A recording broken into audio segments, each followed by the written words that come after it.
ഉച്ചകോടി പ്രതിഷേധത്തിൽ അറസ്റ്റിലായ യൂത്ത് കോൺഗ്രസ് ദേശീയ അധ്യക്ഷൻ ഉദയ് ഭാനു ചിബിനെ 4 ദിവസത്തെ പോലീസ് കസ്റ്റഡിയിൽ വിട്ടു. ഉദയ് ഭാനുവിനെ കൂടുതൽ ചോദ്യം ചെയ്യണമെന്നുള്ള വാദം അംഗീകരിച്ചുകൊണ്ടാണ് കോടതിയുടെ നടപടി.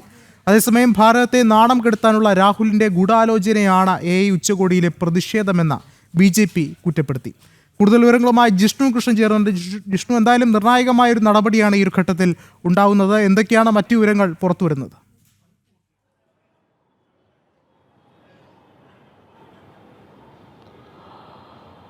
വിഷ്ണു, ലോകം തന്നെ ഉറ്റുനോക്കിയ ഡൽഹിയിൽ ഭാരത് മണ്ഡപത്തിൽ നടന്ന ഉച്ചകോടിയിൽ രാജ്യത്തെ അപമാനിക്കുന്ന, രാജ്യത്തെ നാണം കെടുത്തുന്ന രീതിയിലായിരുന്നു യൂത്ത് കോൺഗ്രസിൻ്റെ പ്രതിഷേധം. ഈ കേസുമായി ബന്ധപ്പെട്ടാണ് യൂത്ത് കോൺഗ്രസിൻ്റെ ദേശീയ അധ്യക്ഷനെ ഇപ്പോൾ 15 മണിക്കൂറിലധികം നീണ്ടുനിന്ന ചോദ്യം ചെയ്യലിനൊടുവിൽ ഉദയ് ഭാനു ചിബിനെ പോലീസ് അറസ്റ്റ് ചെയ്ത് നടപടികൾ പൂർത്തിയാക്കി പട്യാല ഹൗസ് കോടതിയിൽ രാവിലെ ഹാജരാക്കി. പട്യാല ഹൗസ് കോടതി പോലീസിൻ്റെ വാദം അംഗീകരിച്ചുകൊണ്ട് ഉദയ് ഭാനുവിനെ 4 ദിവസത്തേക്ക് പോലീസ് കസ്റ്റഡിയിൽ വിട്ടു നൽകിയിരിക്കുകയാണ്.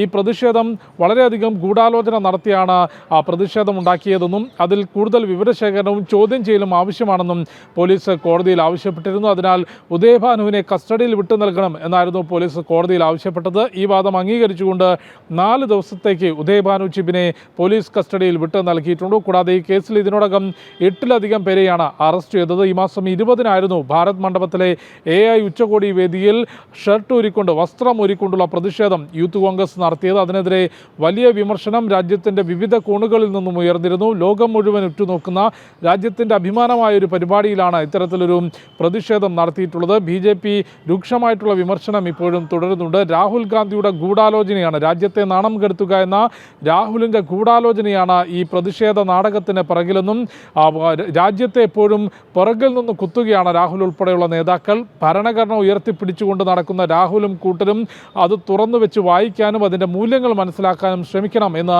BJPയുടെ ദേശീയ വക്താവ് ഗൗരവ് ഭാട്ടിയ ചൂണ്ടിക്കാട്ടുകയുണ്ടായി. വിഷ്ണു. ശരി, ജിഷ്ണു ആണ് വിവരങ്ങൾ നൽകിയത്.